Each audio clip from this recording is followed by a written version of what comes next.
Todavía puedo escuchar el golpe seco de aquella puerta al cerrarse. No fue un portazo violento, no. Fue peor. Fue el sonido de alguien que se va sin mirar atrás, sin dudar, sin voltear aunque sea una última vez. Mi hijo mayor, Roberto, cerró esa puerta como quien cierra un capítulo que ya no quiere volver a leer.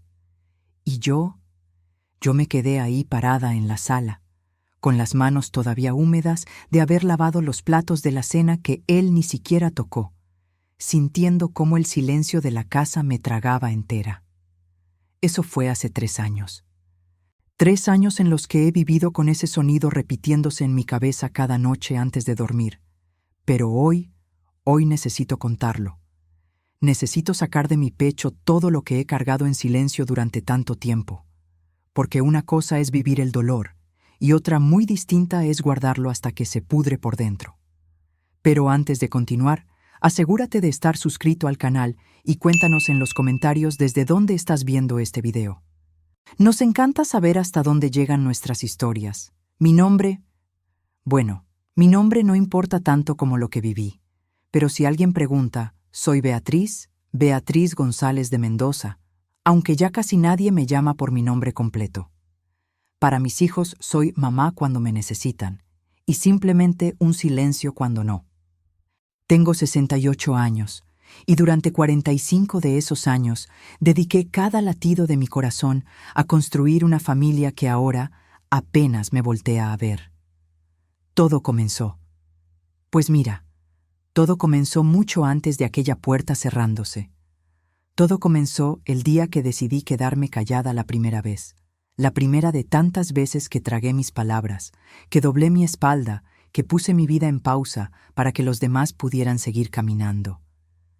Pero en ese momento, cuando tienes 23 años y sostienes a tu primer bebé en brazos, no piensas en el precio que vas a pagar décadas después. Solo piensas en que ese niño te necesita, y tú harías cualquier cosa por él, cualquier cosa. Y vaya que lo hice. Recuerdo perfectamente aquella tarde de abril, cuando Roberto tenía apenas 6 años. Estábamos en la cocina de nuestra casa vieja, esa que estaba en la colonia Lindavista, cerca del mercado. El olor a cilantro y jitomate llenaba el aire porque yo estaba preparando arroz rojo, y él se me acercó jalándome el delantal con esas manitas sucias de tierra porque había estado jugando en el patio con sus carritos. «Mami», me dijo con esa vocecita que todavía era pura inocencia, «¿tú me vas a querer toda la vida?». Esa pregunta me llegó directo al corazón. Me agaché a su altura, sintiendo cómo me crujían las rodillas. Limpié sus mejillas con la orilla de mi delantal, que olía a cloro y suavizante barato, y lo miré directo a esos ojitos cafés que eran igualitos a los míos. «Toda la vida, mi amor, y más allá de la vida», le dije, y lo abracé tan fuerte que él se rió con esa risa cristalina que tienen los niños. «Me estás apachurrando, mami», dijo entre risas, tratando de zafarse, pero yo no lo solté de inmediato. Algo dentro de mí, algo que no sabía explicar en ese entonces, me hizo abrazarlo un segundo más, como si supiera que algún día ese niño ya no se dejaría abrazar así. Como si mi corazón de madre ya presintiera que el tiempo se nos iba a escapar entre los dedos como agua. Si hubiera sabido en ese momento lo que sé ahora, los años pasaron como pasan siempre. Rápido cuando uno está ocupado sobreviviendo, y lento cuando uno está esperando que algo cambie. Mi esposo, Arturo, trabajaba de sol a sol en la fábrica de textiles. Salía de la casa cuando todavía estaba oscuro y el gallo del vecino apenas empezaba a cantar, y regresaba cuando la cena ya estaba fría y los niños ya estaban dormidos. Yo me quedaba con los niños, porque para entonces ya habían llegado Patricia, 2 años después de Roberto, y el más chiquito, Miguel, que nació cuando yo tenía 30 años, y hacía malabares con el dinero que nunca alcanzaba. Recuerdo perfectamente el sonido de las monedas cuando las contaba sobre la mesa de la cocina cada viernes por la noche. Cling, cling, cling. Ese sonido metálico que se volvió la banda sonora de mi vida. Separaba las pilas, una para el gas, otra para la luz, otra para el agua, otra para la comida de la semana. Y siempre, siempre faltaba. Siempre había más gastos que dinero. Siempre había más necesidades que soluciones. Pero yo encontraba la manera. Siempre encontraba la manera. Dejaba de comprar carne y hacía más caldo con huesitos que le pedía al carnicero, esos que él iba a tirar de todos modos. Remendaba la ropa con retazos de tela que guardaba en una caja de galletas oxidada. Me ponía los zapatos de mi mamá cuando los míos ya tenían los tacones completamente gastados y hacían un ruido chistoso al caminar. Apagaba las luces de toda la casa y nos sentábamos a cenar solo con la luz de la cocina. Ponía periódico dentro de los zapatos de los niños cuando se les hacían agujeros en las suelas, y nadie se daba cuenta. Los niños nunca se enteraron de las verdaderas carencias. Esa era mi misión, que ellos no sintieran la falta, aunque yo me fuera a dormir con el estómago vacío más veces de las que puedo contar, aunque mis huesos me dolieran de tanto trabajar, aunque mi espalda ya no se enderezara completamente después de pasar horas inclinada lavando ropa a mano en el lavadero del patio. «Mami, ¿por qué tú no comes?», me preguntaba a veces Patricia, la única que se daba cuenta de todo. Siempre fue una niña muy observadora, muy sensible a todo lo que pasaba a su alrededor. «Ya comí antes, mi cielo», le mentía con una sonrisa que me dolía hasta el alma. «Tú termínate todo, que estás en crecimiento y necesitas estar fuerte». Patricia me miraba con esos ojitos desconfiados, como si supiera que le estaba mintiendo, pero nunca insistía. Solo asentía despacio y seguía comiendo, aunque dejaba siempre un poquito en su plato que yo luego me terminaba cuando ellos se iban a jugar. Y lo que vino después, nunca lo imaginé. Cuando Roberto cumplió 15 años, algo cambió. Cambió de una manera tan sutil al principio que yo pensé que eran solo cosas de la adolescencia, como me decía la vecina doña Carmen cuando le contaba. Empezó a verme diferente, empezó a hablarme diferente. Ya no era ese niño que me jalaba el delantal y me preguntaba si lo iba a querer toda la vida. Ahora era un muchacho que cerraba la puerta de su cuarto con llave cuando llegaba de la escuela, que apenas me contestaba con monosílabos cuando le preguntaba cómo le había ido, que caminaba siempre con los audífonos puestos para no tener que escucharme. «¿Cómo te fue en la escuela, mijo?», le preguntaba mientras pelaba papas en la cocina. «Bien. ¿Tienes hambre? Te guardé comida. Hice tu favorito, milanesas». «No». «¿Necesitas ayuda con la tarea? Tu papá puede ayudarte con matemáticas cuando llegue». «No». «¿Todo está bien, mi vida?» «Sí». Así cortante, como si mis preguntas le estorbaran, como si mi voz fuera un ruido molesto que tenía que soportar. Arturo me decía que era normal, que así son los muchachos a esa edad, que se le iba a pasar. Pero yo sentía algo más. Sentía que mi hijo se me estaba yendo de las manos y no sabía cómo detenerlo. Era como ver cómo se te cae algo en cámara lenta y no poder hacer nada para evitarlo. Una noche, debió ser como a las 11, lo escuché hablando en su cuarto. Pensé que tal vez estaba con algún amigo que había llegado sin que yo me diera cuenta, pero cuando me acerqué despacito a su puerta, sin hacer ruido, con esos pasos silenciosos que desarrolla una madre cuando necesita cuidar a sus hijos dormidos, pude escuchar que estaba hablando por teléfono. La voz le salía diferente, más dura, más fría, una voz que yo no conocía. «Sí, güey, ya le pedí el dinero pero no me lo quiso dar», decía, y podía escuchar el desprecio goteando de cada palabra. «Está bien tacaña la vieja, siempre con que no alcanza, que no hay, puras excusas, como si no supiera que tiene dinero guardado en algún lado». Se me heló la sangre cuando escuché eso. Literalmente sentí que la sangre se me congelaba en las venas. La vieja. Así me llamó. Y el tono. Ese tono de desprecio, ese tono que usas cuando hablas de alguien que no te importa, me atravesó el pecho como un cuchillo. Me quedé ahí parada en el pasillo oscuro, con la mano apretada contra mi pecho, sintiendo cómo se me aceleraba el corazón. ¡Bum! ¡Bum! ¡Bum! Tan fuerte que pensé que él podía escucharlo del otro lado de la puerta. Quise abrir esa puerta. Quise entrar y preguntarle por qué me hablaba así a mis espaldas. ¿Qué había hecho yo para merecer ese desprecio? ¿Por qué pensaba que yo tenía dinero escondido cuando apenas y nos alcanzaba para comer? Pero no lo hice. Me quedé callada, como siempre. Di media vuelta, sintiendo cómo las lágrimas ya me empezaban a picar en los ojos, y me fui a mi recámara, donde Arturo ya estaba roncando con la boca abierta, como siempre. Me metí a la cama en silencio, tratando de no hacer ruido, y ahí, en la oscuridad que olía a loción barata y cansancio, dejé que las lágrimas corrieran por mis mejillas hasta empapar la almohada. Lloré sin hacer ruido, porque había aprendido desde niña, viendo a mi propia madre, que las mujeres lloramos en silencio para no molestar a nadie, para no ser una carga, para no hacer más difíciles las cosas. Pero eso no era nada comparado con lo que estaba por descubrir. Pasaron los meses y las cosas con Roberto empeoraron. Empezó a llegar tarde a casa, siempre con excusas vagas sobre que se había quedado estudiando con amigos o que el camión se había tardado. Empezó a pedir dinero constantemente. Siempre era para algo de la escuela, que un libro, que un proyecto, que una salida educativa, y yo, tonta de mí, le daba lo poco que tenía porque pensaba que era para su educación, para su futuro. Un día llegó Arturo temprano del trabajo. Era extraño porque nunca llegaba temprano, pero ese día habían parado las máquinas por una falla eléctrica. Llegó como a las 4 de la tarde y encontró a Roberto en la sala viendo la televisión.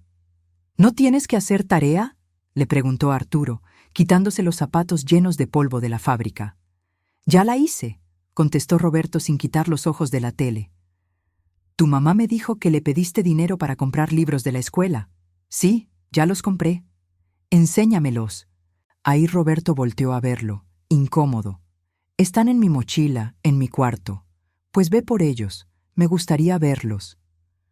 Roberto se levantó del sillón con desgano y subió las escaleras. Arturo me miró y yo estaba parada en la entrada de la cocina, secándome las manos en el delantal, sintiendo que algo malo iba a pasar. Una madre siempre siente esas cosas. Roberto bajó con 2 libros usados, viejos, con las pastas todas maltratadas.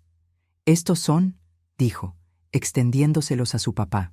Arturo los tomó y los revisó. Abrió uno y vi cómo su cara se ponía seria.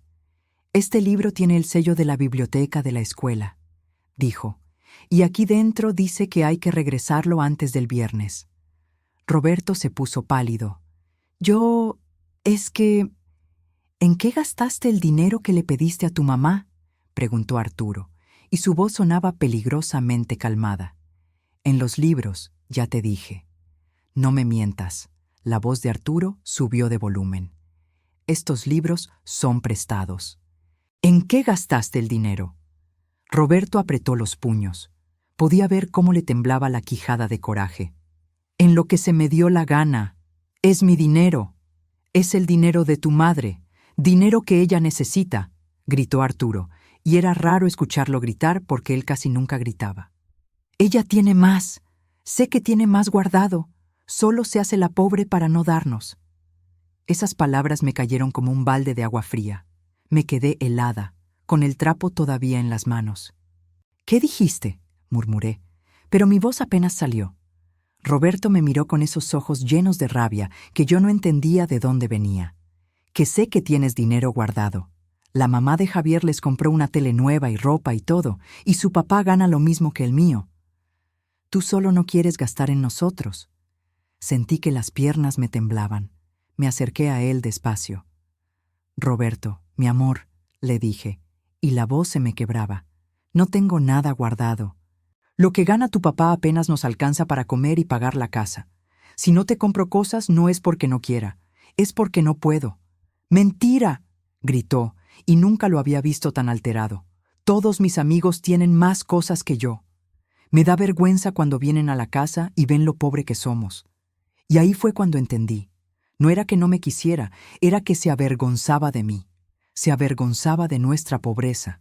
Se avergonzaba de todo lo que yo había hecho con amor, pensando que era suficiente. Nunca olvidaré ese momento, porque todo cambió para siempre.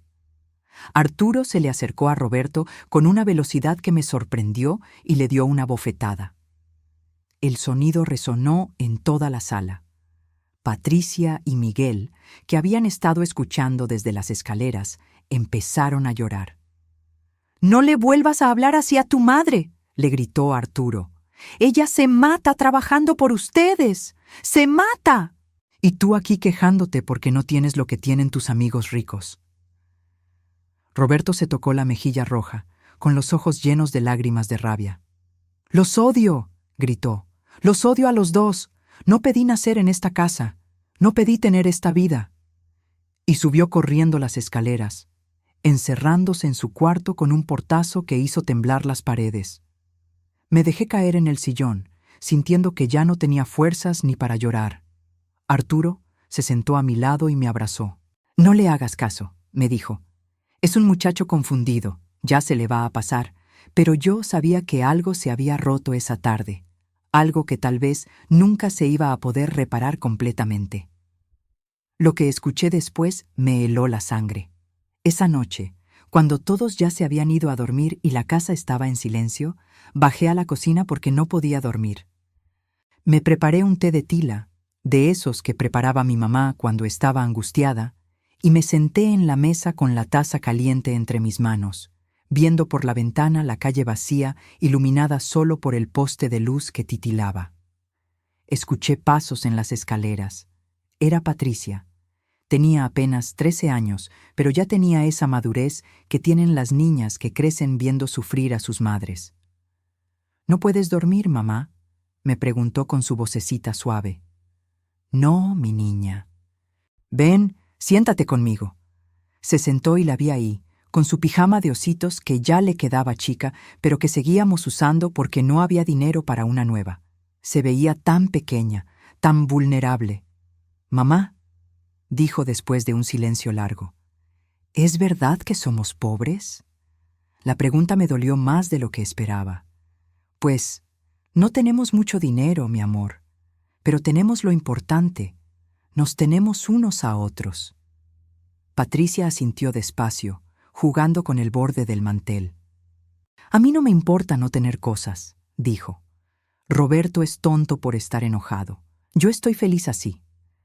La abracé fuerte, sintiendo cómo se me llenaban los ojos de lágrimas otra vez. «Gracias, mi cielo. Gracias por entenderme». «Mamá», continuó, y su voz sonaba preocupada.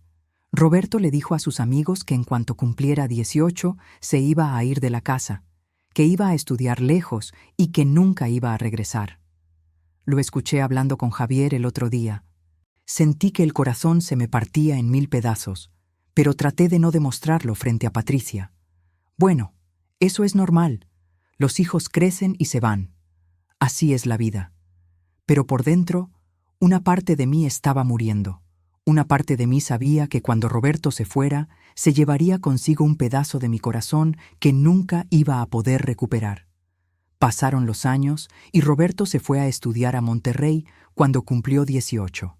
Consiguió una beca del gobierno, algo de lo que me sentí tan orgullosa que todavía recuerdo cómo les presumí a todas las vecinas en el mercado.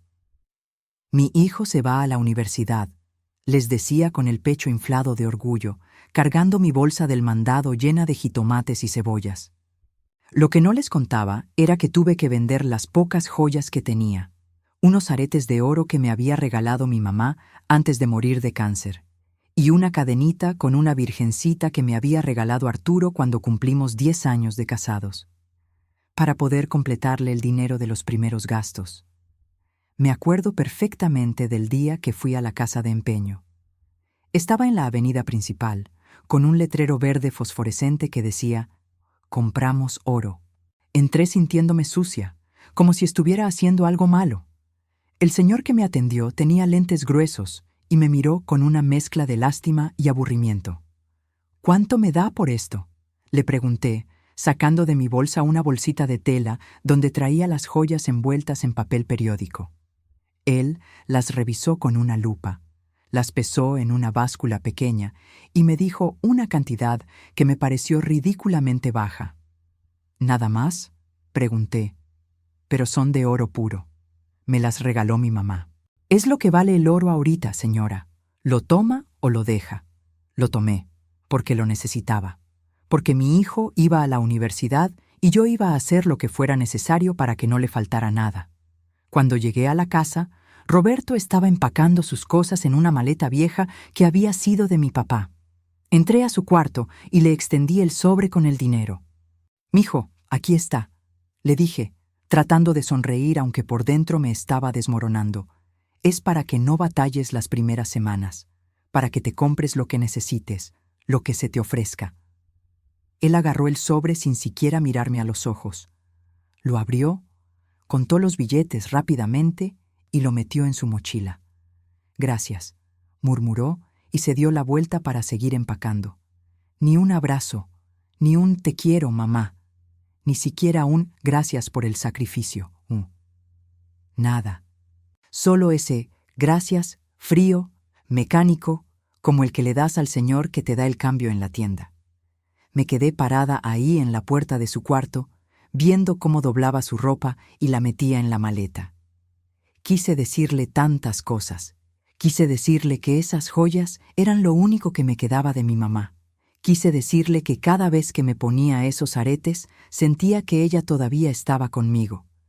Quise decirle que me dolía desprenderme de ellos, pero que lo hacía con amor, porque él era más importante que cualquier objeto.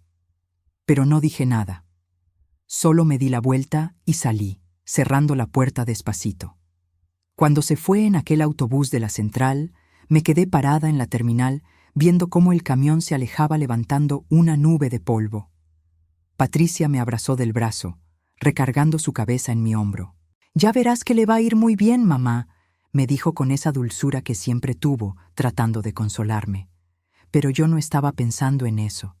Yo estaba pensando en que mi hijo se había ido sin voltear atrás, sin una despedida de verdad, sin bajarse del camión a darme un último abrazo, como si yo fuera nada más un trámite que tenía que cumplir antes de empezar su vida de verdad, como si estos 18 años que habíamos pasado juntos no significaran nada. Los primeros meses me llamaba de vez en cuando desde el teléfono público de la universidad. Poco, pero llamaba. Siempre era yo la que preguntaba cómo le iba, cómo estaban las clases, si comía bien, si necesitaba algo. Él contestaba con monosílabos, con prisa, como si estuviera perdiendo el tiempo hablando conmigo. Luego las llamadas se fueron espaciando, una vez al mes, luego cada 2 meses, luego solo cuando necesitaba dinero. Para Navidad del primer año ni siquiera vino. «Es que tengo que estudiar para los exámenes finales, mamá», me dijo por teléfono cuando le pregunté si vendría. «Los tengo en enero y son muy difíciles. No puedo perder el tiempo. Como si venir a ver a su familia fuera perder el tiempo». «Pero es Navidad, mijo», le respondí, y todavía puedo escuchar mi propia voz quebrándose, tratando de no sonar desesperada. «La familia se reúne en Navidad. Te extrañamos tanto. Patricia quiere verte. Miguel también. Tu papá estuvo ahorrando para comprarte un regalo». «Ya sé, mamá, pero no puedo. Ya les expliqué. Además, ahí están Patricia y Miguel contigo. No vas a estar sola». «No es por estar sola, Roberto. Es porque quiero verte, porque eres mi hijo y te extraño». Hubo un silencio largo del otro lado de la línea. Podía escuchar voces de fondo, risas, música. «Mira, no puedo seguir hablando. Tengo que colgar. Te llamo después». Clic, colgó. Así, sin despedirse, sin un «te quiero», sin nada. Me quedé ahí parada en medio de la sala, con el teléfono todavía en la mano escuchando el tono de marcación, sintiendo cómo las lágrimas me corrían por la cara. Patricia se acercó y me abrazó. «No llores, mamá. Nosotros estamos aquí contigo». Y esa Navidad la pasamos los 4. Arturo, Patricia, Miguel y yo. Pusimos el árbol chiquito que teníamos desde hacía años, con las mismas esferas que ya estaban despintadas. Cenamos pollo en lugar de pavo porque era más barato. Nos intercambiamos regalos humildes: un par de calcetines, una loción del mercado, una bufanda tejida por mí. Y tratamos de estar felices, de sonreír, de fingir que no dolía que faltara alguien en esa mesa, pero dolía. Dios, ¿cómo dolía? Y entonces las piezas comenzaron a encajar. No era solo que estuviera ocupado con la universidad, no era solo que fuera difícil viajar desde Monterrey, no era solo que los exámenes fueran importantes, era que yo le estorbaba, mi amor le pesaba, mis llamadas le molestaban. Yo, que había dado todo por él, que había vendido hasta las joyas de mi madre muerta, ahora era solo una carga de la que quería liberarse. Una obligación que cumplir de vez en cuando su conciencia lo obligaba. El segundo año fue peor. Ya casi no llamaba. Y cuando yo lo llamaba, siempre tenía prisa, siempre estaba ocupado, siempre había algo más importante que atenderme. «Mamá, estoy en clase», me decía con tono molesto. «Pero son las 8 de la noche, mijo. ¿Qué clase tienes a esta hora?» «Un grupo de estudio. Ya te tengo que colgar». Y colgaba. Cada vez que intentaba conectar con él, cada vez que intentaba mantener vivo ese lazo de madre e hijo, sentía que él jalaba más fuerte del otro lado, tratando de romper la cuerda que nos unía. Patricia me decía que le diera tiempo, que era parte de crecer, de encontrarse a sí mismo. Pero yo sabía que era más que eso. Yo sentía en el pecho que mi hijo ya me había perdido antes, incluso de irse de casa. Que tal vez lo había perdido desde aquella tarde cuando me llamó la vieja hablando por teléfono. O tal vez desde antes. Tal vez desde que empezó a darse cuenta de que éramos pobres y él no quería serlo. Arturo, mi esposo, murió cuando Roberto estaba en su último año de universidad. Fue repentino, sin aviso, sin oportunidad de despedirnos. Un infarto masivo en la fábrica. Ni siquiera le dio tiempo de gritar, de pedir ayuda, de pensar en nosotros una última vez. Se desplomó entre las máquinas y cuando llegó la ambulancia ya era tarde. Una compañera de trabajo de Arturo me llamó al teléfono público que estaba en la esquina de mi casa, porque nosotros nunca tuvimos dinero para poner línea telefónica en la casa, y me dijo que fuera corriendo al Hospital General. Su voz sonaba angustiada, entrecortada. «¿Qué pasó? ¿Está bien?», le pregunté, sintiendo que el pánico me empezaba a subir por la garganta. «Venga rápido, señora. Venga rápido». Salí corriendo de la casa sin siquiera cerrar la puerta con llave. Tomé el primer camión que pasó, un pecero viejo que iba lleno y que hacía paradas cada 2 cuadras. Esos 20 minutos de camino fueron los más largos de mi vida. Iba rezando en silencio, apretando mi bolsa entre las manos, repitiendo una y otra vez: «Por favor, Dios, que esté bien. Por favor, Dios, que esté bien». Cuando llegué al hospital, corrí al área de urgencias. Las enfermeras me hicieron esperar en una sala fría con olor a cloro y muerte. Esperé lo que me parecieron horas, pero que probablemente fueron solo minutos, hasta que salió el doctor, un hombre joven, demasiado joven para tener que dar noticias tan terribles. Me miró con esos ojos cansados de médico que ha visto demasiada muerte, y negó con la cabeza antes de decir palabra. «Lo sentimos mucho, señora», dijo con voz profesional, pero no por eso menos dolorosa. «Hicimos todo lo posible, pero su esposo llegó sin signos vitales. El infarto fue demasiado masivo». Recuerdo que asentí con la cabeza, como si entendiera, como si esas palabras tuvieran algún sentido. Como si pudiera procesar que mi esposo, el hombre con el que había compartido 25 años de mi vida, el padre de mis hijos, ya no estaba. Así, de repente, sin despedida, sin última palabra. «¿Puedo verlo?», pregunté, y mi voz sonó extraña, como si viniera de lejos. Me llevaron a una habitación pequeña donde estaba él, cubierto con una sábana blanca hasta el pecho. Se veía tranquilo, como dormido. Tenía las manos cruzadas sobre el pecho y alguien le había cerrado los ojos. Me acerqué despacio, con las piernas temblándome, y le tomé la mano. Estaba fría, tan fría. «Perdóname por dejarte sola», le susurré, aunque sabía que ya no podía escucharme. «Perdóname por no haberte dicho esta mañana cuánto te quería. Perdóname». Me quedé ahí, sosteniéndole la mano fría, hasta que una enfermera me tocó suavemente el hombro y me dijo que tenía que salir, que había otras personas esperando. Salí de ese hospital sintiéndome como un cascarón vacío, como si algo se hubiera roto dentro de mí y ya nunca se fuera a poder arreglar. Llamé a Roberto desde el mismo hospital, usando las monedas que traía en la bolsa. Me temblaban tanto las manos que tuve que marcar el número 3 veces porque me equivocaba en los dígitos. «¿Bueno?», contestó con tono de fastidio, como si lo hubiera despertado, aunque eran apenas las 4 de la tarde. «Roberto, mijo», y mi voz se quebró inmediatamente, las lágrimas ya brotando sin control. Tu papá murió». Silencio. Un silencio tan largo, tan pesado, que pensé que se había cortado la llamada. Podía escuchar mi propia respiración agitada, el ruido de fondo del hospital, el latir desesperado de mi corazón. «¿Roberto? ¿Me escuchas?», pregunté, limpiándome las lágrimas con el dorso de la mano.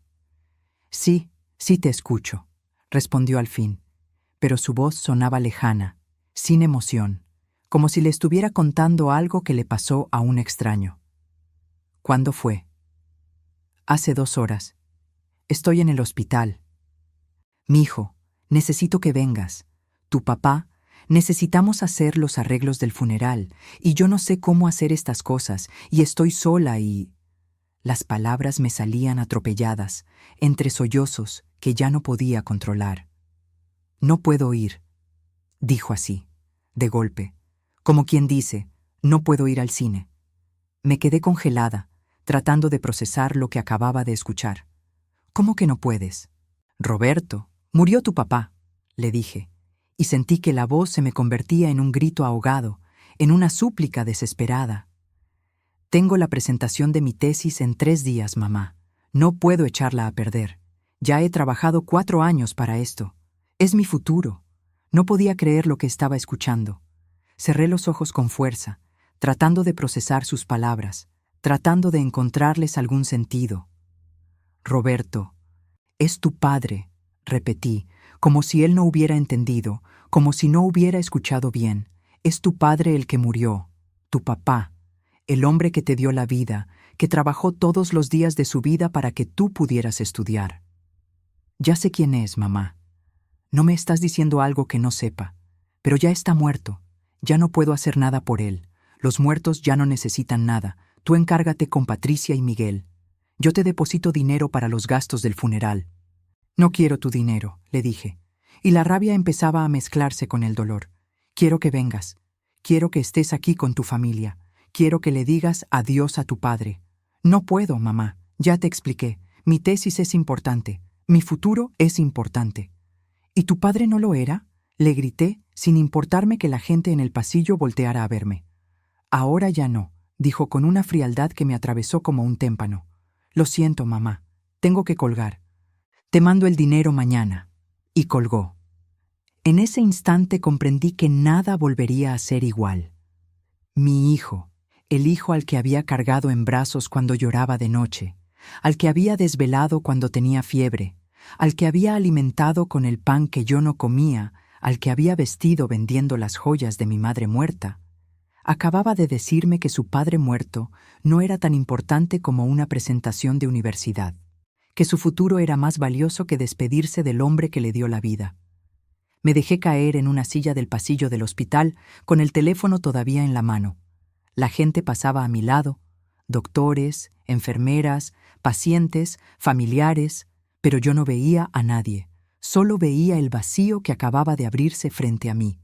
Patricia llegó corriendo poco después, con el rostro descompuesto, llorando. La habían avisado las vecinas. Miguel llegó detrás de ella, pálido como la pared, en shock, sin poder creer lo que estaba pasando. Los abracé a los dos, sintiendo sus cuerpos temblar contra el mío, y ahí, en medio de ese abrazo desesperado, entendí que estos dos eran los que se habían quedado. Estos dos eran los que todavía tenían corazón.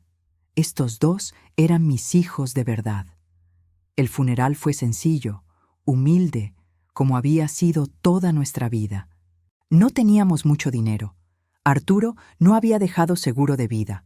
No había ahorros, no había nada, así que hicimos lo que pudimos. Las vecinas nos ayudaron con algo de comida para el velorio. Tamales, café, pan dulce. La hermana de Arturo nos prestó dinero para la caja más sencilla que encontramos.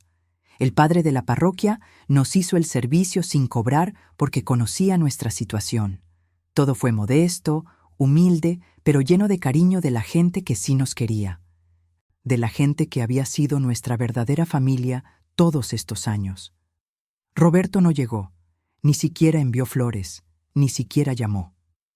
Durante el velorio, cada vez que sonaba el teléfono de doña Carmen, la vecina que nos había prestado su teléfono, mi corazón daba un brinco pensando que era él, que había cambiado de opinión, que venía en camino.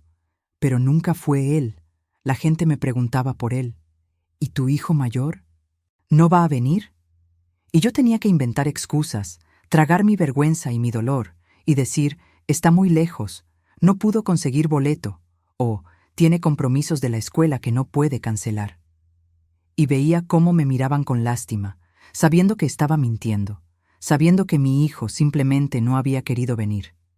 El día del entierro llovió, una lluvia fina y fría que parecía llorar conmigo. Estábamos alrededor de la tumba, Patricia, Miguel, yo, algunos vecinos, algunos compañeros de trabajo de Arturo, viendo cómo bajaban el ataúd. Y había un espacio vacío a mi lado, un espacio donde debería haber estado Roberto, sosteniendo mi mano, siendo fuerte por mí. Pero ese espacio estaba vacío, como mi corazón. Lo que escuché después me heló la sangre. 2 semanas después del funeral, ya cuando la gente había dejado de venir a dar el pésame y la casa había vuelto a ese silencio pesado de hogar roto, Patricia me dijo que teníamos que hablar. Había algo en su cara, en la forma en que evitaba mi mirada, que me hizo saber que lo que venía no iba a ser bueno. Nos sentamos en la cocina, en esa mesa vieja de madera donde habíamos comido miles de veces como familia. Preparé té de manzanilla, más por tener algo que hacer con las manos que por querer tomarlo realmente.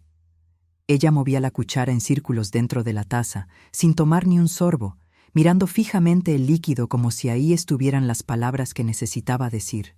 «Mamá, tengo que decirte algo», empezó, y todavía puedo escuchar cómo le temblaba la voz, cómo le costaba encontrar las palabras. «Y no quiero que te alteres, no quiero que te pongas mal, pero siento que necesitas saberlo». «Dime, hija», le respondí, tratando de prepararme mentalmente para lo que venía. «¿Qué pasa?» «Es sobre Roberto». Se me tensó todo el cuerpo.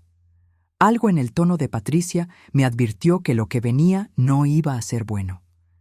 «Habló conmigo hace unos días», continuó, todavía sin mirarme a los ojos. «Me llamó por teléfono al trabajo. Me preguntó si tú ibas a vender la casa ahora que papá murió». «¿Vender la casa?», repetí, confundida, sintiendo que algo se me revolvía en el estómago. «¿Por qué habría de vender la casa? Esta es nuestra casa. Aquí vivimos». Patricia por fin me miró. Tenía los ojos rojos, hinchados, como si hubiera estado llorando durante días antes de decidirse a hablar conmigo. «Porque dice que ahora que papá murió, la casa te queda muy grande, que puedes venderla y repartir el dinero entre los 3. Dice que a él le serviría mucho para terminar su maestría y poner un negocio después». Me quedé helada. Literalmente sentí que la sangre se me congelaba en las venas. Las palabras de Patricia resonaban en mi cabeza, pero no terminaban de tener sentido.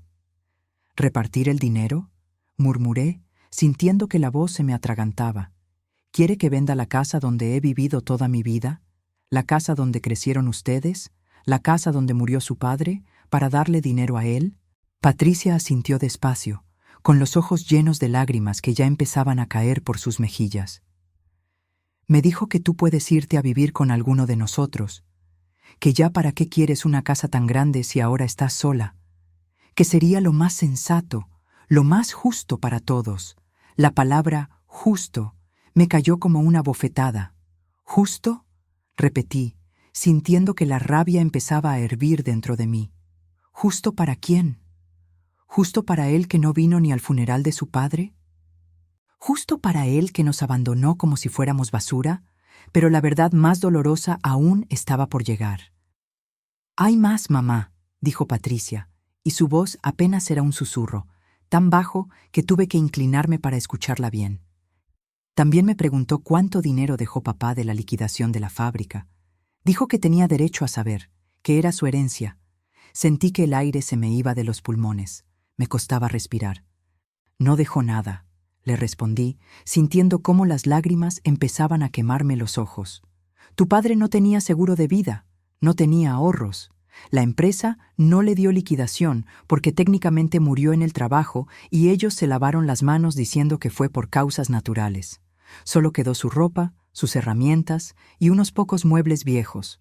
Todo lo que teníamos está en esta casa, y ni siquiera terminamos de pagarla».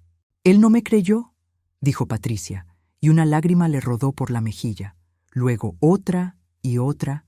«Me dijo que seguro tú estás escondiendo el dinero, que te conoce, que sabe cómo eres, que siempre has sido buena para guardar cosas y no compartirlas.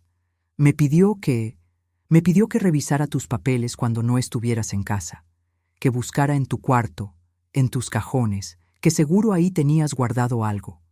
Sentí que el corazón se me partía en 1000 pedazos.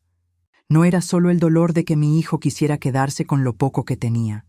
Era el dolor de saber que pensaba que yo era capaz de mentirle, de esconderle dinero, de ser esa clase de persona mezquina y egoísta. «¿Y tú qué le dijiste?», le pregunté a Patricia, aunque ya sabía la respuesta por la forma en que ella me miraba, por el dolor que había en sus ojos. «Le dije que estaba loco», respondió entre sollozos. «Le dije que cómo se atrevía a pedirme algo así. Le dije que eres nuestra madre, que has dado toda tu vida por nosotros, que has sacrificado todo. Le grité, mamá, le grité cosas que nunca pensé que le diría a mi hermano». «¿Qué te dijo él?», pregunté, aunque no estaba segura de querer saber la respuesta. Patricia tragó saliva, respiró hondo y continuó. «Nos peleamos feo, mamá, muy feo. Dijo que yo siempre he sido tu consentida, tu preferida, que tú me quieres más a mí porque soy mujer y me parezco a ti, que a él nunca le has dado nada y todo ha sido para Miguel y para mí. Dijo que eres una manipuladora, que nos has lavado el cerebro para que lo odiemos a él, que siempre has puesto a papá en nuestra contra, que toda la vida has sido una víctima profesional que se queja de todo, pero nunca hace nada para cambiar». Cada palabra era una puñalada directa al corazón.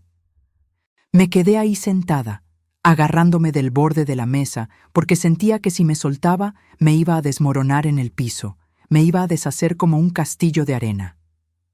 «Nada de eso es verdad, mamá», siguió Patricia, tomándome las manos temblorosas. «Tú sabes que nada de eso es verdad. Roberto está enojado con la vida. Está enojado porque nunca tuvimos dinero, porque siempre fuimos la familia pobre del barrio. Pero eso no es tu culpa. No es tu culpa que papá ganara poco. No es tu culpa que naciéramos pobres. Tú hiciste lo que pudiste, más que lo que pudiste, con lo que había». Asentí despacio, pero por dentro algo se estaba rompiendo de manera irreparable, algo que nunca iba a poder pegarse de nuevo. Y cuando pensé que ya no podía doler más, Patricia sacó su teléfono celular, uno de esos nuevos que acababa de sacar, uno que había comprado con su primer sueldo, y me mostró la pantalla. «Mira, mamá, después de que peleamos, me mandó esto». Leí el mensaje con mis ojos ya cansados, entornando los ojos para poder ver bien la letra pequeña. «Patricia, eres una tonta. Mamá te tiene lavado el cerebro. Algún día vas a darte cuenta de que yo tenía razón. Ella siempre ha sido egoísta. Siempre. Y cuando se muera, vas a ver que tiene dinero guardado en algún lado y te vas a arrepentir de no haberme ayudado.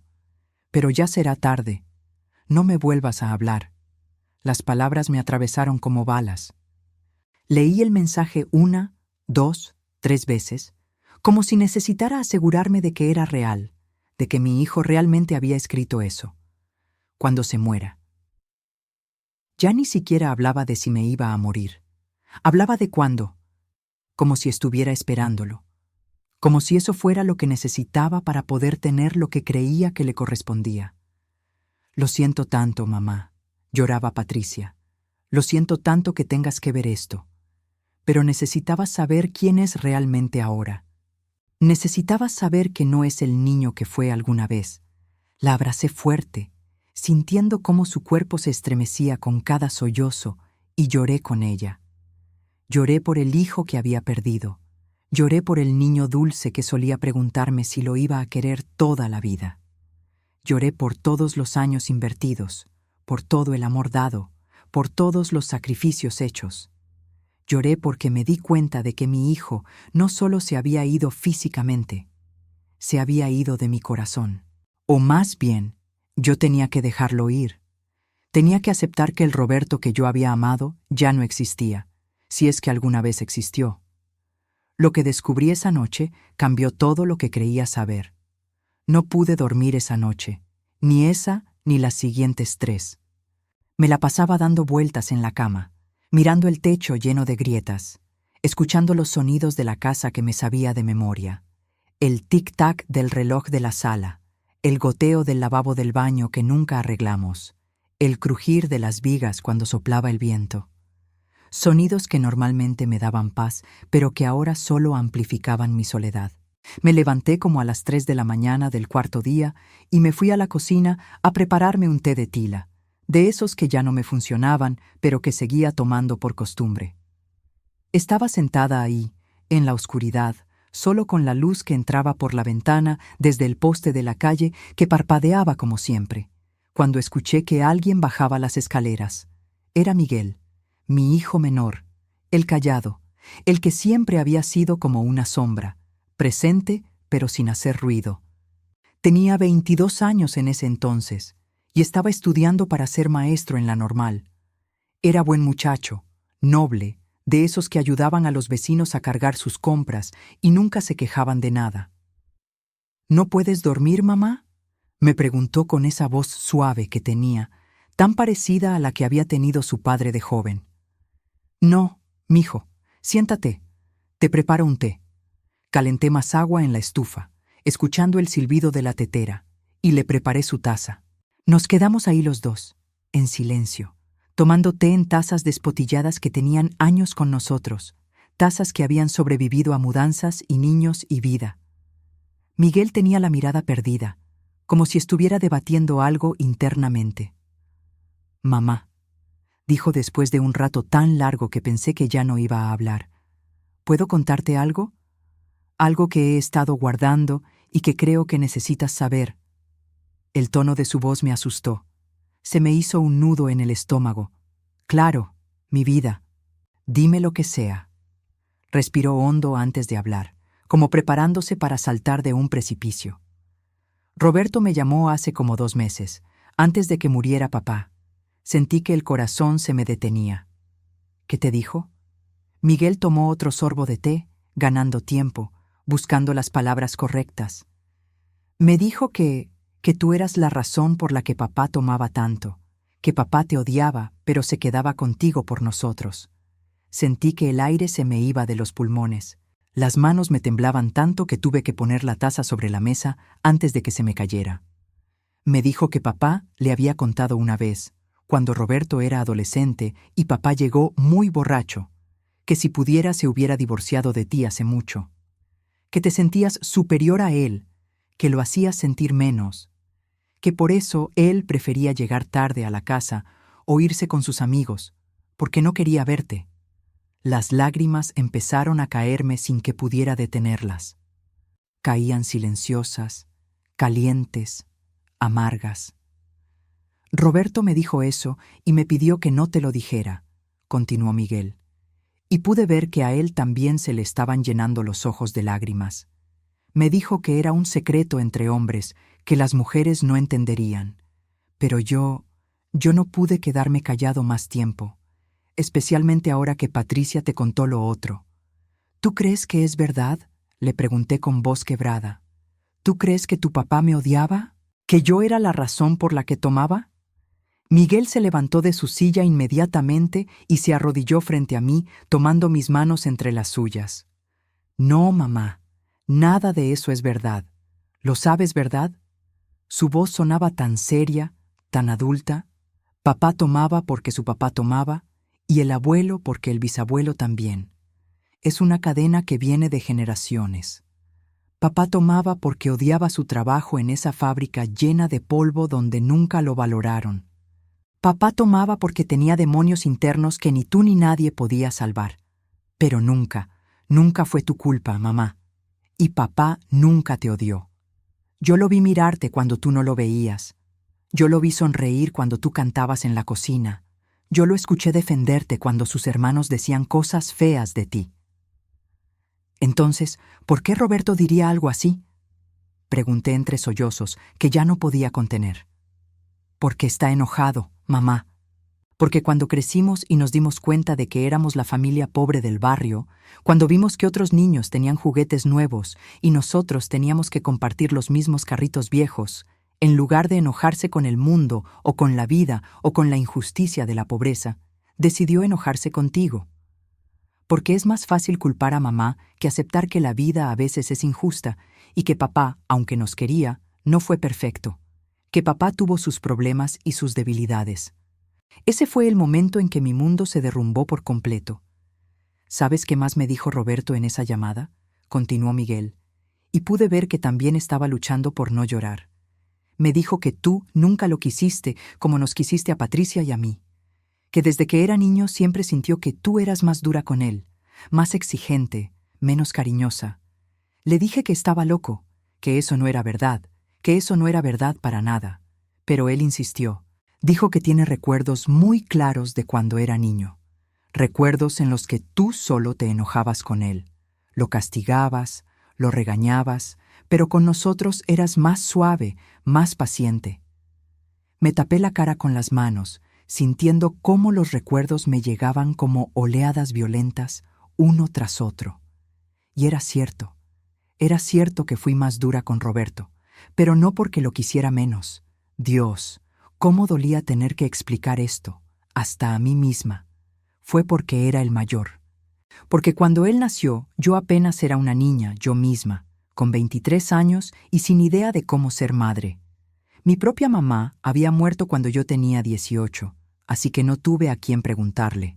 Aprendí siendo madre, cometiendo errores, equivocándome 1000 veces. Fui dura con Roberto porque pensaba que así se hacía, porque así me habían criado a mí, porque me habían dicho que los hijos necesitaban mano firme para no echarse a perder. Le exigí más porque era el mayor, porque pensaba que así se fortalecía, porque creía que los hombres tenían que ser fuertes y los hacías fuertes siendo exigente con ellos. Para cuando nacieron Patricia y Miguel ya era otra mujer. Ya había pasado por años de maternidad. Ya había aprendido, a golpes, con lágrimas, con errores, a ser más paciente, más suave. Ya sabía que los niños necesitaban amor más que regaños, abrazos más que castigos. Pero eso no significa que quisiera menos a Roberto. Solo significa que fui una madre imperfecta que hizo lo mejor que pudo con lo que sabía en ese momento. Y ahora mi hijo había tomado esa imperfección y la había convertido en un arma para lastimarme. No lo quise menos, le dije a Miguel entre lágrimas que ya no podía controlar. Nunca, nunca lo quise menos. Solo fui tonta. Fui dura con él porque pensé que eso lo haría fuerte, que eso lo prepararía para la vida. Pensé que eso era ser buena madre, pero lo único que hice fue alejarlo. Lo único que hice fue crear este dolor. Miguel se levantó de donde estaba arrodillado, caminó hacia mí y me abrazó tan fuerte que sentí que me quebraba. Lo sé, mamá. Yo sé que lo quisiste igual que a nosotros, pero él necesita creer otra cosa. Necesita una razón, una justificación para explicarse por qué te ha tratado tan mal. Y la razón que encontró es culparte de todo, hacerte responsable de su infelicidad, porque si admitiera que simplemente es un egoísta, que simplemente es un ingrato, entonces tendría que mirarse al espejo y no le gustaría lo que vería. Esa noche lloré hasta que ya no me quedaron lágrimas. Lloré hasta que el cuerpo ya no me respondía. Lloré por mi hijo perdido, por todos los errores que cometí como madre joven e inexperta, por todo el tiempo que no iba a poder recuperar nunca. Pero el destino todavía tenía guardada una lección más para mí. Pasó un año entero sin saber nada de Roberto. Un año en el que la vida siguió su curso como sigue siempre, aunque una tenga el corazón partido y el alma hecha pedazos. Patricia se casó con un buen muchacho de la colonia, un mecánico honrado que la trataba con respeto y cariño. Miguel terminó su carrera y consiguió trabajo en una primaria cerca de casa, enseñándole a leer a niños de primer grado. Yo seguía en mi casa, en esa casa que Roberto quería que vendiera, cocinando para mí sola, limpiando cuartos que ya nadie ocupaba, tejiendo en las tardes mientras veía las telenovelas que ya había visto 1000 veces. La casa se sentía enorme, vacía, llena de fantasmas del pasado. La gente cree que cuando los hijos se van, las madres nos quedamos completamente vacías, como cascarones sin alma. Y sí, hay un vacío. Un vacío que duele, que pesa, que te despierta en las madrugadas. Pero también hay una especie de paz extraña. Una paz dolorosa, agridulce, pero paz al fin. Ya no tenía que estar pendiente de nadie más que de mí misma. Ya no tenía que cocinar para otros, lavar uniformes, preocuparme por las tareas escolares, ver si llegaron bien, si comieron suficiente, si están enfermos. Pero también me sobraban las horas. Se me hacían eternas las tardes. El reloj avanzaba tan lento que a veces pensaba que se había descompuesto. La casa se sentía muy grande, demasiado grande, con demasiadas recámaras vacías llenas de recuerdos que dolían cuando los tocabas. Una mañana de septiembre, un martes común y corriente, sonó el teléfono. Patricia me había convencido de que pusiera línea porque decía que era peligroso que yo estuviera sola sin forma de comunicarme. Contesté esperando que fuera ella, como siempre. «Bueno», dije. «¿Señora Beatriz González?» Era la voz de una mujer joven que no conocía. «Sí, soy yo». «Señora, habla del Hospital General de Guadalajara. Su hijo, Roberto Mendoza González, está internado aquí en el área de traumatología». El corazón se me fue al estómago. El mundo se detuvo por un segundo. «¿Qué pasó? ¿Está bien? ¿Está vivo?» Las preguntas me salieron atropelladas, sin control, mientras sentía que las piernas se me aflojaban. «Tuvo un accidente automovilístico severo, señora. Está estable en este momento, pero necesitamos que venga. Él la está pidiendo», sigue repitiendo su nombre, y lo que pasó a continuación me dejó sin palabras. Le pedí a Miguel que me llevara inmediatamente. Llamé a su trabajo fingiendo ser del hospital para que le dieran permiso. Nos fuimos esa misma tarde en su carro viejo, ese que hacía unos ruidos espantosos como si se fuera a desbaratar en cualquier momento, pero que siempre nos llevaba a donde necesitábamos ir. El camino a Guadalajara fueron las 4 horas más largas de mi vida. 4 horas eternas viendo pasar el paisaje por la ventana sin realmente verlo. Iba rezando en silencio, apretando el rosario entre mis manos temblorosas, rezando el Ave María una y otra vez, pidiéndole a la Virgencita, a Dios, a quien me quisiera escuchar, que mi hijo estuviera bien. Porque a pesar de todo, a pesar del dolor, a pesar del abandono, a pesar de las palabras hirientes, a pesar de que no vino al funeral de su padre, seguía siendo mi hijo, y una madre no deja de amar, aunque le rompan el corazón en 1000 pedazos. Cuando llegamos al hospital, ya era de noche. Las luces fluorescentes me parecieron demasiado brillantes, demasiado frías. Una enfermera nos llevó por pasillos que olían a desinfectante y enfermedad hasta su habitación en el 3er piso. Y ahí estaba él, Roberto, mi hijo, mi primer bebé, con la cabeza vendada en varios lugares, el brazo derecho enyesado desde el hombro hasta los dedos, moretones horribles en toda la cara que estaba hinchada, casi irreconocible. Tenía tubos conectados por todos lados. Se veía tan frágil, tan vulnerable, tan pequeño, tan diferente al hombre exitoso y frío que se había ido de mi casa hacía más de 1 año. Cuando me vio entrar por esa puerta, sus ojos, lo único que todavía se veía como él, se llenaron de lágrimas inmediatamente. Empezaron a caerle por las sienes, mojando la almohada. «Mamá», dijo, y su voz era la de un niño asustado, la voz del Roberto de 6 años que me preguntaba si lo iba a querer toda la vida. Viniste. No pensé que vendrías. Corrí hacia su cama, con cuidado de no tropezar con los cables y tubos, y lo abracé con cuidado de no lastimarlo, de no presionar donde estaba herido. Y ahí, en ese abrazo, sentí cómo él se quebraba completamente. Empezó a sollozar como no lo había visto llorar desde que era pequeño, con esos sollozos profundos que vienen de lo más hondo del alma. «Perdóname, mamá», decía entre llanto. «Perdóname, perdóname, perdóname. No merezco que estés aquí. No merezco nada de ti». «Shh, ya, ya, mi niño». Le acariciaba el cabello con cuidado, evitando las vendas.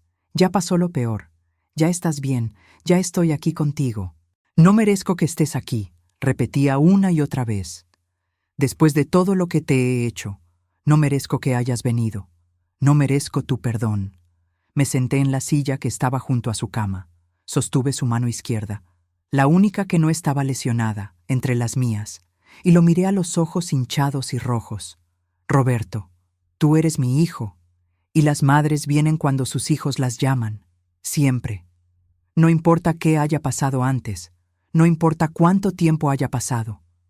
No importa qué palabras se hayan dicho, las madres siempre regresan». Lloró más fuerte, apretándome la mano con tanta fuerza que me lastimaba. Pero yo no me quejé. Dejé que apretara, dejé que sacara todo el dolor que traía guardado. Miguel se había quedado parado en la puerta, observando en silencio con los ojos también llenos de lágrimas. «El accidente fue mi culpa, mamá», empezó a contar Roberto después de calmarse un poco, con la voz entrecortada. «Iba manejando rápido, enojado, sin prestar atención. Me acababan de despedir del trabajo. La empresa para la que trabajaba quebró de la noche a la mañana y nos despidieron a todos sin liquidación, sin indemnización, sin nada. Perdí el departamento porque no pude pagar 3 meses de renta. He estado viviendo en un cuarto de hotel barato, de esos donde rentan por noche, las últimas 2 semanas. Y no tenía a nadie a quien llamar. Nadie. Pero nos tienes a nosotros, mijo», le dije suavemente. «Siempre nos has tenido». Lo sé ahora, pero en ese momento solo pensaba que todos tenían razón, que yo tenía razón, que la vida me había tratado injustamente, que tú tenías la culpa de que fuéramos pobres. Y entonces perdí todo y me di cuenta de que el único pobre era yo. Pobre de espíritu, pobre de corazón, pobre de alma. Jamás sospeché que detrás de todo aquello. Cuando vi que el carro se iba a volcar, continuó y su respiración se agitaba al recordar. Cuando sentí que perdía el control y el carro empezó a dar vueltas en el aire, lo único que pensé fue que no quería morir sin que me perdonaras. Le grité tu nombre, mamá. En ese momento en que el carro daba vueltas y vueltas y yo pensaba que me iba a morir, lo único que grité fue mamá, como cuando era niño y tenía pesadillas y te llamaba en la noche. Apretó mi mano con tanta fuerza que me dolió, pero no dije nada. Solo dejé que se aferrara a mí. «Durante este año que no te llamé, que no te busqué», dijo, mirando al techo, «he estado pensando todos los días en lo que dijiste aquella vez, en todo lo que te sacrificaste por mí. Y traté de ignorarlo, mamá. Traté de seguir culpándote de todo, porque era más fácil. Porque si la culpa era tuya, entonces yo no tenía que sentirme mal por ser tan egoísta, por ser tan ingrato. Pero la verdad me perseguía. Me despertaba en las noches sudando, recordando tu cara cuando te pedí que vendieras la casa, recordando tu voz cuando te dije que no podía ir al funeral de papá. Sus siguientes palabras quedaron grabadas en mi alma para siempre. La verdad, mamá, es que siempre supe que me amabas. Siempre lo supe. Desde niño lo supe. Veía cómo nos mirabas cuando pensabas que no te veíamos. Veía cómo guardabas el último pedazo de carne para dárnoslo a nosotros. Veía cómo tus manos sangraban en invierno de tanto lavar ropa con agua fría. Lo vi todo, pero me convenía hacerte a un lado, me convenía culparte, porque así no tenía que sentirme culpable por ser tan egoísta. Porque esa deuda de amor que tenía contigo era tan grande que no sabía cómo pagarla. y en lugar de aceptarla con gratitud, la rechacé con enojo. En ese silencio comprendí una verdad demoledora. A veces nuestros hijos nos lastiman no porque no nos amen, sino porque les duele reconocer cuánto les hemos dado, porque esa deuda de amor es tan inmensa, tan impagable, que no saben cómo procesarla, y en lugar de aceptarla y honrarla, la rechazan, la convierten en enojo, en resentimiento. Porque es más fácil estar enojado que estar agradecido cuando la gratitud es tan grande que te abruma. No me debes nada, Roberto, le dije con voz suave pero firme. Lo que una madre hace por sus hijos no es una deuda que se paga, es un regalo que se da libremente. Y los regalos verdaderos no esperan nada a cambio. No vienen con factura, no vienen con contrato. Pero yo sí te debo, mamá, insistió, y las lágrimas seguían cayendo. Te debo una disculpa real, te debo respeto. Te debo años de amor que no te di. Te debo el tiempo que desperdicié odiándote cuando debí estar amándote. Te debo... Ya basta, lo interrumpí, acariciándole la frente con cuidado. Ya basta de pensar en deudas y culpas. Si quieres darme algo, dame tu tiempo de ahora en adelante. Dame tu compañía. Dame la oportunidad de conocer al hombre en que te convertiste, no solo recordar al niño que fuiste cuando eras pequeño. Dame la oportunidad de volver a ser tu madre. Roberto asintió, todavía llorando, apretando mi mano como si fuera su único anclaje a la vida. Voy a recuperarme, dijo con determinación. Voy a salir de aquí y voy a volver a casa. No a pedirte dinero ni a molestarte ni a quitarte nada. Voy a volver para estar cerca de ti, para recuperar el tiempo perdido, para ser el hijo que debí ser siempre, si tú me dejas, si todavía quieres tenerme como hijo después de todo lo que te hice. Siempre te voy a dejar volver a casa, mijo, le dije, y mi voz se quebró de emoción. La puerta siempre ha estado abierta, siempre. Fuiste tú quien decidió cerrarla. Pero las madres nunca ponemos llave. Las madres siempre esperamos que nuestros hijos regresen. Todavía me duele recordar lo que escuché después. Cuando estaba en el carro volteado, mamá, dijo Roberto, cuando pensé que me iba a morir, cuando veía mi propia sangre y escuchaba las sirenas a lo lejos, recordé una tarde de hace muchos años. Yo tenía como 6 años. Estábamos en la cocina de la casa vieja y yo te pregunté si me ibas a querer toda la vida. ¿Te acuerdas? Sentí que el corazón se me apretaba dolorosamente en el pecho. Me acuerdo perfectamente, susurré, sintiendo cómo la emoción me cerraba la garganta. Y tú me dijiste que me ibas a querer toda la vida y más allá de la vida. Me abrazaste tan fuerte que yo me reí porque me estabas apachurrando. Esa palabra usé, apachurrando. Las lágrimas me corrían libremente por la cara. Y en ese momento, mami, dijo, usando esa palabra que no había usado en más de 10 años, colgado de cabeza en el carro, con el cinturón apretándome y sintiendo que me ahogaba, pensé, mi mamá me prometió que me iba a querer toda la vida. Y yo rompí esa promesa. Yo dejé de quererla. Yo la traté como si no valiera nada. Yo le dije cosas horribles. Yo deseé que se muriera para poder vender la casa. Y me arrepentí tanto, tanto, que en ese momento le pedí a Dios una oportunidad más. Una última oportunidad para pedirte perdón, para abrazarte, para decirte que siempre te amé, incluso cuando fingía que no. Me incliné y lo besé en la frente suavemente, como hacía cuando era pequeño y tenía pesadillas, cuando lloraba en la noche y yo iba a consolarlo. Pero aquí estoy, le dije contra su piel. Aquí estoy porque esa promesa sigue vigente. Te voy a querer toda la vida, Roberto, incluso cuando me lastimes, incluso cuando me decepciones, incluso cuando me trates mal, porque así es el amor de madre. No tiene condiciones, no caduca, no se agota, no se termina, es para siempre. Y ahí fue cuando todo cobró sentido. Todos estos años de dolor, todos estos años de silencio, todos estos años de sentirme invisible e ignorada y despreciada, habían servido para algo. Habían servido para este momento preciso, para que mi hijo pudiera regresar a mí sin miedo al rechazo, para que pudiera llorar en mis brazos sabiendo que yo no lo iba a juzgar, para que pudiera quebrarse completamente y sentirse seguro de que yo iba a recoger sus pedazos, para que supiera que el amor de madre no conoce límites, no conoce fin, no conoce rendición. Roberto se quedó una semana completa en el hospital.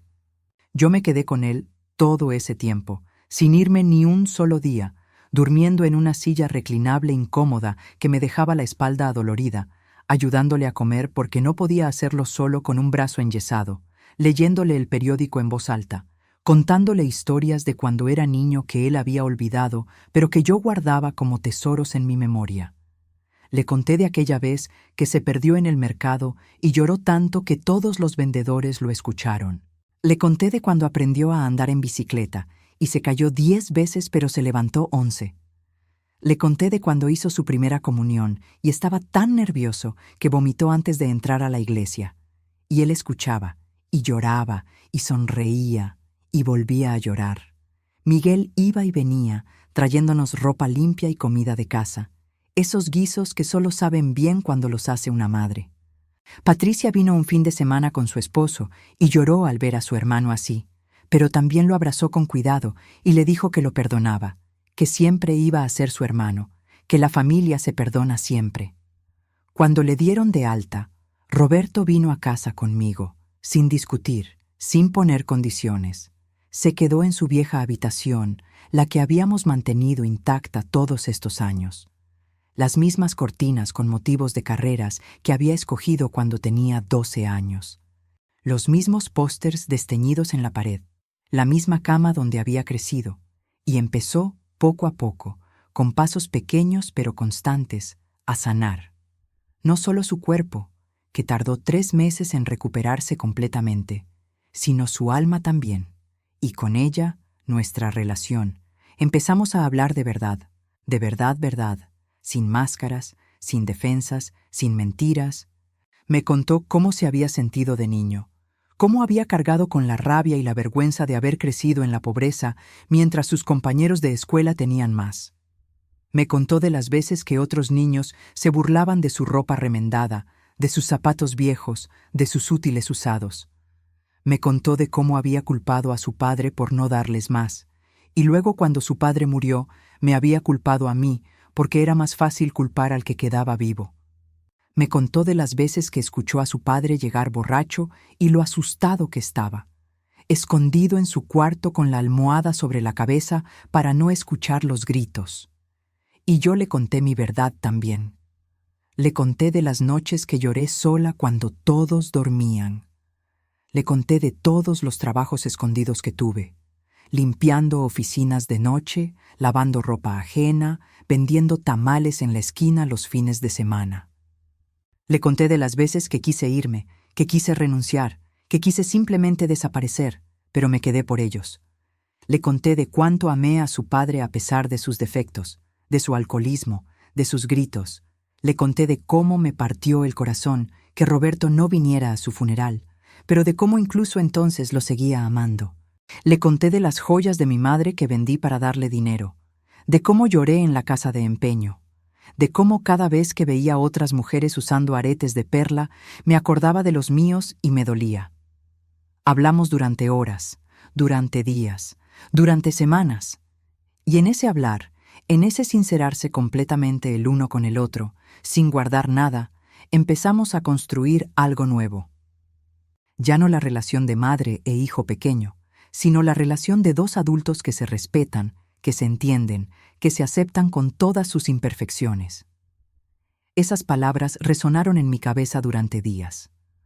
Un día, cuando Roberto ya casi estaba completamente recuperado, solo le quedaba el yeso en el brazo, estábamos comiendo juntos en la cocina. Había preparado su comida favorita de cuando era niño, milanesas con arroz rojo y frijoles refritos. Él comía despacio, saboreando cada bocado, y de repente dejó el tenedor en el plato y me miró con esa seriedad que me hizo saber que venía algo importante.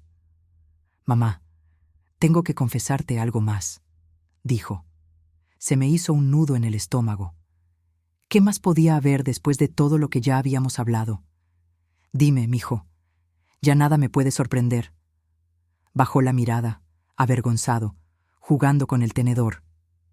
Cuando vine hace un año a pedirte que vendieras la casa, yo sabía que estaba mal. Sabía profundamente, en mi corazón, que lo que te estaba pidiendo era horrible, era cruel. Pero vine de todos modos. ¿Por qué, Roberto? Ayúdame a entender. Respiró hondo antes de continuar, como preparándose para confesar el peor de sus pecados. Porque había conocido a una mujer. Claudia se llamaba. Trabajaba en la misma empresa que yo. Era linda, educada, elegante. Venía de una familia con dinero, de esas familias que viven en las colonias bonitas y que nunca han tenido que preocuparse por si alcanza para comer. Y yo estaba obsesionado con impresionarla. Ella era todo lo que yo pensaba que quería, todo lo que yo pensaba que merecía después de haber crecido en la pobreza. Se le quebró la voz, pero continuó. Necesitaba el enganche del departamento para que ella viera que yo era exitoso, que yo podía mantenerla, que yo no era el niño pobre que creció en una casa de vecindad. Estaba dispuesto a sacrificarte a ti, a tu hogar, a tu paz, solo para poder impresionar a alguien que ni siquiera me amaba de verdad. ¿Qué pasó con ella, mijo? Cuando perdí el trabajo y no pude pagar la renta del departamento, cuando tuve que mudarme a ese cuarto de hotel barato, ella se fue. Así de simple. Un día me dijo que no veía futuro conmigo y se fue con otro tipo que trabajaba en la misma empresa, uno que sí había conservado su trabajo, que sí tenía dinero. Me dejó por mensaje de texto, mamá. Por mensaje de texto después de 2 años de noviazgo. Podía ver la vergüenza en su cara, el dolor de la humillación. Y ahí, sentado solo en ese cuarto horrible que olía a humedad, leyendo ese mensaje una y otra vez, entendí lo que me habías dicho. Entendí que yo estaba valorando a la persona equivocada. Tú siempre estuviste ahí, siempre me amaste, siempre me diste todo lo que tenías y más. Y yo te cambié por alguien que solo me quería por lo que yo tenía, por lo que yo aparentaba. Te cambié por una ilusión vacía. Le toqué la mano suavemente. El amor de verdad, mijo, le dije con ternura, es el que se queda cuando todo se derrumba. El amor de verdad no te pide que seas alguien que no eres, que finjas, que aparentes. El amor de verdad te acepta con tus cicatrices, con tu pasado, con tus errores. Y el amor de madre, ese es el amor más grande que existe en este mundo, porque no espera nada a cambio. Solo da, y sigue dando incluso cuando duele. Lo sé ahora, dijo con voz quebrada, y voy a pasarme el resto de mi vida demostrándote que aprendí la lección, que tu amor no fue en vano, que sí valió la pena todo lo que hiciste por mí. Y lo hizo. Después de que se recuperó completamente, Roberto consiguió trabajo como maestro de matemáticas en una secundaria pública, igual que Miguel daba clases en primaria. Los 2 hermanos se iban juntos en las mañanas, tomando turnos para manejar el carro viejo de Miguel, platicando en el camino, recuperando esos años de hermandad que Roberto había desperdiciado. Roberto empezó a ayudar en la casa sin que yo le pidiera. Cocinaba conmigo los domingos, aprendiendo las recetas que yo había perfeccionado durante décadas. Me acompañaba al mercado, cargando las bolsas pesadas que a mí ya me costaban trabajo. Arregló el lavabo que goteaba, pintó las paredes que ya estaban descarapeladas, cortó el pasto del patio que había crecido demasiado. Pero más que eso, mucho más que eso, empezó a hablarme. De verdad, hablarme. Me preguntaba cómo había dormido, cómo me sentía, qué había soñado. Me contaba de sus alumnos, de sus clases, de sus planes. Me escuchaba cuando le contaba cosas del pasado, aunque fueran tonterías, aunque fueran historias que ya había contado antes. Me abrazaba antes de irse a trabajar y cuando regresaba, me decía, «Te quiero, mamá», sin que yo lo dijera primero. Me llamaba en el día solo para saber cómo estaba. Poco a poco, muy poco a poco, con pasos pequeños pero constantes, mi hijo regresó a mí. Y con cada paso, con cada gesto, con cada palabra, el pedazo de corazón que me había arrancado cuando se fue empezó a sanar.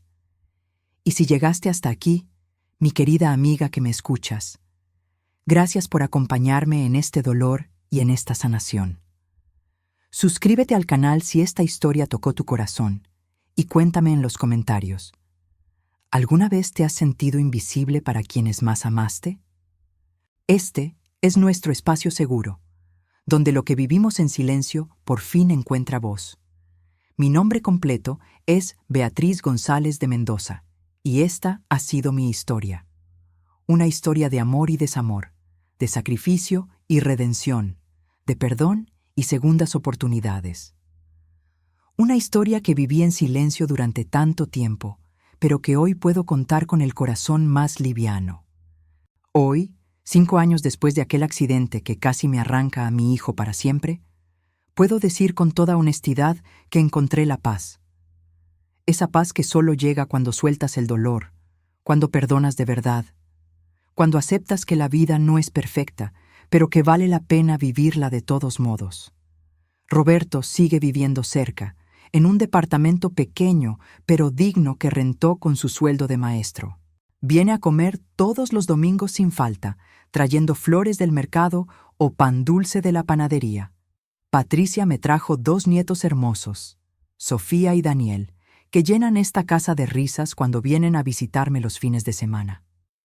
Miguel se casó el año pasado con una maestra dulce que me recuerda a mí cuando era joven. Una muchacha que me dice, Mamá Betty, y que me abraza cada vez que nos vemos. Mi casa ya no se siente vacía, aunque yo viva sola. Se siente llena de vida, llena de amor, llena de esas visitas constantes de mis hijos que ahora sí quieren estar conmigo. ¿Olvidé el dolor? No, el dolor no se olvida. Se queda ahí, como una cicatriz que ya no sangra, pero que te recuerda lo que viviste, lo que sobreviviste.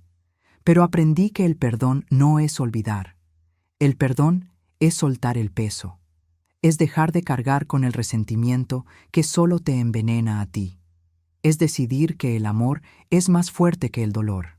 A todas las madres que me escuchan en este momento, las que se sienten invisibles, las que se sienten no valoradas, las que dan todo y reciben migajas, las que lloran en silencio para no molestar a nadie, las que han vendido hasta las joyas de sus madres para darles a sus hijos, quiero decirles algo importante. Su amor no es en vano. Aunque no lo parezca ahora, aunque duela tanto, que sientan que el corazón se les va a romper en 1000 pedazos, ese amor tiene un valor inmenso. Ese amor es lo que sostiene al mundo. Ese amor es lo que hace que la vida valga la pena. Y algún día, tal vez no hoy, tal vez no mañana, pero algún día, sus hijos van a regresar. Van a regresar cuando maduren, cuando la vida les enseñe sus propias lecciones duras. Van a regresar y van a entender todo lo que ustedes hicieron por ellos. Van a regresar y van a agradecer con lágrimas en los ojos. Van a regresar y van a abrazarlas como cuando eran pequeños y las necesitaban. Y si no regresan, si la vida no les da esa oportunidad, si sus hijos se quedan atrapados en su propio enojo y nunca encuentran el camino de vuelta, sepan esto que les digo con todo mi corazón. Ustedes hicieron lo que tenían que hacer. Amaron con todo lo que tenían, dieron todo lo que podían dar. Y eso es suficiente. Eso las hace heroínas. Eso las hace eternas en el corazón de quienes las aman de verdad. No se rindan, no dejen de amar, no se cierren al perdón. Porque el día que ese hijo regrese, y créanme, muchas veces regresan, ustedes van a querer tener el corazón abierto para recibirlo. Van a querer poder abrazarlo sin el peso del resentimiento. Van a querer poder mirarlo a los ojos y decirle, aquí estoy, siempre he estado aquí. Gracias por escucharme durante todo este tiempo. Gracias por darme este espacio para sacar todo lo que guardé en silencio durante tantos años. Gracias por permitirme ser vulnerable, por permitirme llorar, por permitirme sanar en voz alta. Que Dios las bendiga a todas, mis queridas amigas que me acompañaron hasta el final. Que las llene de fortaleza para seguir adelante, que las ilumine para encontrar su propia paz, que las abrace cuando se sientan solas, y que algún día, cuando sus propios hijos regresen, puedan perdonar como yo perdoné, porque al final el amor siempre gana, siempre,